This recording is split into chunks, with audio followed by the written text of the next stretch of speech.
I'm just going to let one of the most extraordinary, I don't know what nuclear power plant, I'm sure one of Exelon's nuclear power plants is directly connected to this guy's cognitive and life system, because he's just going to blow you away. Dr. Geoff Tabin.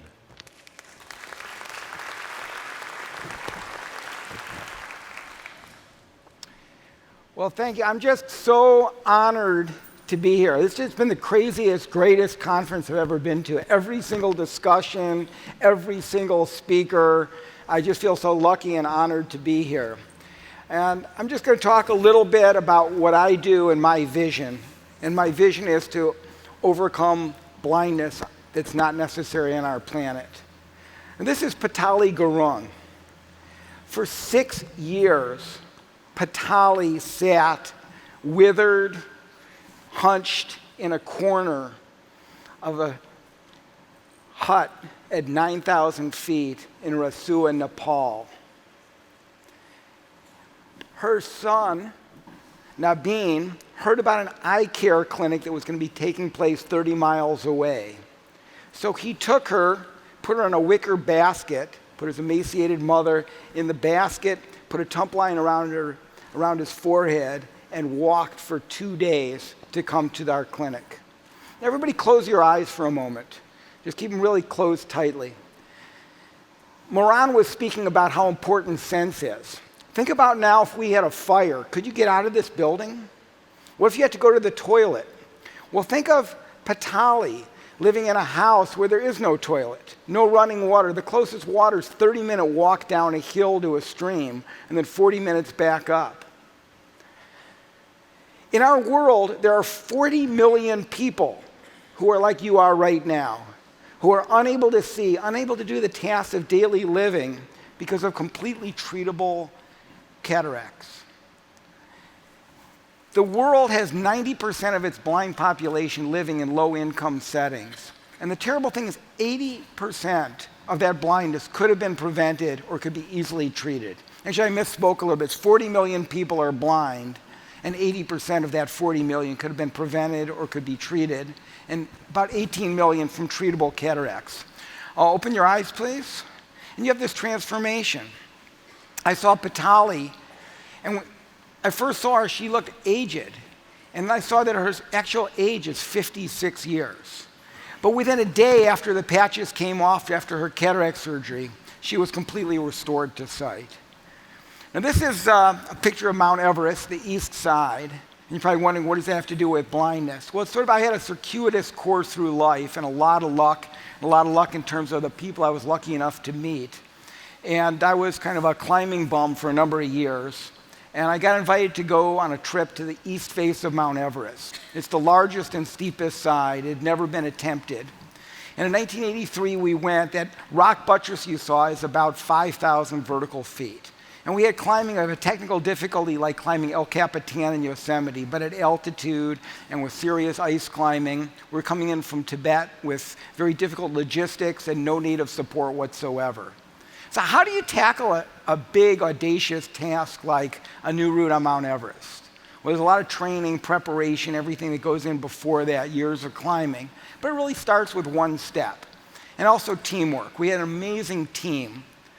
Maybe not the very best 11 climbers in America in 1983, but a great team. And on October 8th, 1983, we made the first ascent of the east face of, or completed the first ascent of the east face of Mount Everest. And my climbing actually led in a lot of ways to what I do now, because I saw firsthand the disparity in access and quality of medical care between the wealthy and poor places in our world. I also had a chance to meet Sir Edmund Hillary. He's been a hero of mine, not just for what he's done in the climbing and exploration realm, but really for what he's given back, building schools and hospitals. And I had the privilege of working at one of Hillary's hospitals in a town called Phaplu in the hills of Nepal.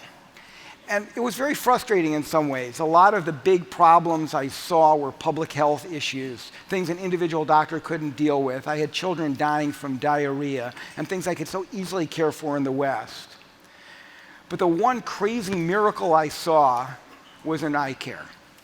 And in our village, there were probably about 30 people who were like Patali, just curled into a corner waiting to die and depressed. The life expectancy once you go blind in the developing world is about 1/3 that of age and health matched peers. And for children, it's much worse. And when you have a cataract like this, in America, I never saw cataracts like this because we have one eye surgeon in America for every 18,000 people. And when you start getting a little bit of blurry vision, a little trouble driving at night, that's when I do cataract surgery.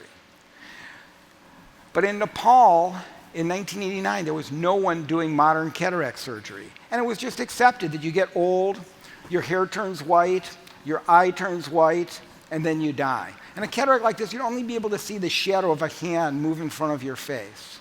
But the economic impact of the blindness is so profound. Blindness really perpetuates poverty, and in turn, poverty really magnifies the suffering of sightlessness. And in 1989, there was no one in Nepal doing modern cataract surgery. There was a backlog of 350,000 people totally blind, 60,000 new people going blind a year. And I got so excited that this was a place that maybe I could make a difference. And I also saw just the impact, not just on the individual, but really on the family.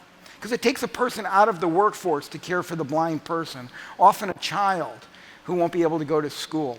And we've been doing some economic studies that are showing a $4 return to the economy for every dollar spent on sight restoration. But that doesn't even include the lifetime impact of this child being able to go to school because he has to now spend his life taking care of his dad. So I went back to the States, all inspired, and I did my training as an ophthalmologist. I did a fellowship in advanced cornea and cataract surgery. But what I didn't know is that this man is my elder brother, my hero, and kind of the genius behind anything I've been able to accomplish, was already finishing his training in Australia. He had grown up in a small hill village, kind of like where Patali was. No running water, no electricity, no schools. At the age of 8, his father walked him to Darjeeling, India. He finished, earned full scholarships to the best medical institutions in India, trained at the best program in India. And he was actually noticed by the same Dutch doctor that I watched performing the miracles, and was brought to first the Netherlands to retrain, and then did a fellowship in Australia. And he came back to Nepal, and he already started an incredible system where no one does anything that anyone with lesser skills can do, and figuring out how do we take absolute state-of-the-art, best quality eye surgery and distill it down to where it's affordable to the poorest of the poor in Nepal. And I came over during my fellowship to work with him, and I was just blown away. And one of the big obstacles in terms of the economics of restoring sight to the blind is these lens implants. I'm sure some of the people in the audience have had cataract surgery. Everyone knows someone who has. It's a very routine thing in America. We take out the cloudy proteins in the lens of the eye, and we replace it with a clear lens implant that allows perfect vision. Well, in 1990, the least expensive lens implant on the world market was over $200. That made it absolutely prohibitive for the developing world. So Dr. Ruid had the genius to think, we need to manufacture these locally. And he began a factory with Australian support to manufacture these lenses. And when I came to Nepal in 1994, the factory had just opened, bringing the cost of the lens down to $4, and the entire material cost of a cataract surgery to under $25. And we worked, the first day I came, we worked side by side for 3 days in a remote little hospital that his team had set up in a small little schoolroom at 11,000 feet. We worked side by side on these absolute cataracts, and in 3 days we restored sight to 324 people, which sounds kind of semi-impressive until you get the breakdown that Dr. Ruid did 201 while I did 23. And I had to call Dr. Ruid over to help me about 10 times, because in America I never really saw cataracts this mature. But the results were just so crazy, so amazing. And I finished my time in my fellowship, and I said, Dr. Ruid, I really want to work with you. And he really started, as I said, this amazing system of delivery. And I started working with him on how we could spread what he was doing. We began taking our best young ophthalmologists in Nepal, teaching them to do better surgery. We took our best young surgeons, sent them abroad for subspecialty training. And Dr. Ruid also had the genius to start concomitantly a 6-month program after 8th grade to train ophthalmic assistants, a 3-year program after high school to train ophthalmic technicians, and a 1-year program after nursing school to train ophthalmic nurses. And then once we had this full component of really good surgeons, we then moved on to start a full world-class residency program, which I then came back to start teaching in academic institutions in America. We always link with my institutions. And he developed this, and please, those of you who have a little squeamish, please look away. This is just a short video, not just showing how we're able to do the same surgery, the same quality that I deliver at Stanford for $6,000 for under $30 in Nepal. And it's a surgical technique that Dr. Ruit really kind of developed with a self-sealing incision and doing the surgery without any fancy, expensive machinery. But more, it's sort of how the whole team effort works. And you'll see in that little yellow box, you kind of see what's going on behind. We're making a small little self-sealing incision in the eye wall. We'll open up the cloudy cataracts, it's a little capsule on it, take out all of the cloudy bits, and put the $4 intraocular lens in. But we began teaching, and it began really expanding in this whole system, and also developing a system that's been called compassionate capitalism, where by having patients who can afford to pay for their surgery, this allows us to provide free surgery for those who are unable to pay. And we've created this sustaining environment where doctors make a good salary, nurses make a good salary, the sweepers make a good salary, and with that, the best of the best are now going into ophthalmology. And you can see now we're at about 1 minute and 20 seconds into the surgery, and in that little yellow box, you can see the next patient is already being positioned on the table for the next surgery. And by having this sort of team approach and everyone being prepared and having all kinds of, there's all these checklists we do in surgery in America. We have all those checklists outside of the operating room with other people responsible. And we're able to provide this incredibly high quality care at a cost that's affordable in Nepal. And now the cloudy lens is coming out, and you can see the patient is going to be prepped and draped on the table behind. And our teaching sort of spread from Nepal into Tibet. There was no one in the kingdom of Bhutan doing modern eye surgery. We began taking 1 resident a year from Bhutan. We began training doctors from Burma, pretty much all over Asia. And I'm actually, next week, going back to Bhutan. We're opening a modern eye hospital and starting our own training program in Bhutan next week. But what you can see, again, is on the back table, the patient being prepared. So now everything's nice and clear. And people wonder, how good are these results? Well, we brought one of the marquee American cataract surgeons, who's kind of the head of the cataract section of the American Academy of Ophthalmology, David Chang, to Nepal. We duplicated his operating room in a monastery above Kathmandu, and we did a prospective randomized trial. And the only differences were the speed and the cost. So now we're at 3 minutes of surgery, the drape's going on to the next patient. When we finish, there's no turnover time until the next patient. And in Nepal, we've been able to take blindness from nearly 1% when I started to it's the only large poor country. It's the poorest country in South Asia, and it's reversed its rate of blindness. We have now 0.23% blindness in Nepal. Bhutan has also had a similar trajectory. We're really doing very well in a lot of places in mountainous India. And so the last about 10 years, I've been focusing more on Africa because now all the Nepali surgeons are better than me. There's nothing I can teach. But Africa still has a huge problem of blindness. There's a lot of infectious blindness. A lot of children are blind. Huge problem just with manpower. In much of sub-Saharan Africa, there's 1 eye surgeon per million population. And so we're trying to take the same teaching methods of teaching at all levels. There's also a big lack of the paramedical personnel and teaching basic healthcare workers. And the joy is still the same. I still, 25 years in, I still get such a joy out of post-op day 1, taking off the bandages. And we're trying to establish major training programs in Ethiopia and Ghana, and hoping the way it's sort of spread and expanded from Nepal into Bhutan, India, Burma, that the same thing will happen in Africa.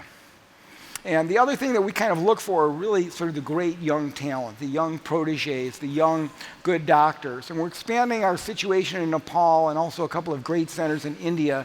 The Aravind Eye Hospital System and the LV Prasad Eye Hospital System are our main partners. And using those as training places for doctors in Africa and other poor places in Asia. And I still, every day, you take the patches off and it's just joy.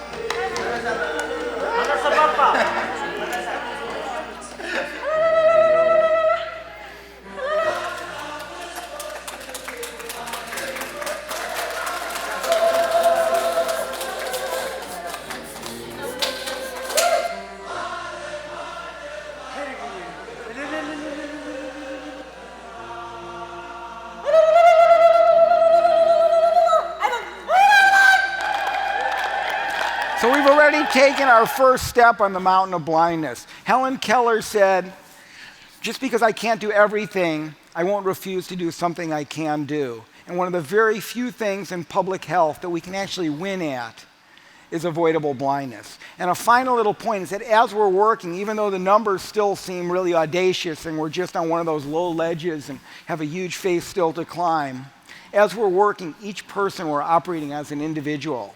It's a person like Patali, who has a family, who has children, grandchildren, a husband, and each of them are cured 100%. And every little small thing helps. And again, I just want to thank Rob and everybody for having me here. It's been an amazing experience and amazing to meet all of you. And I just feel so fortunate to be able to do what I'm doing. Thank you.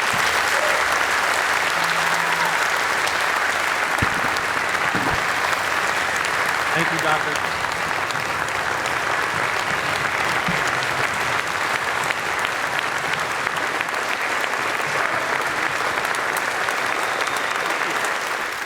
Just to underscore, his energy is obvious, his modesty is as well. The mission, the vision of CureBlindness is to eliminate curable blindness by 2035 worldwide, and the math works. Ada and I've joined the board last year. I'm so thankful for that. And Ada and I have decided that this is the #1 charity in our lives.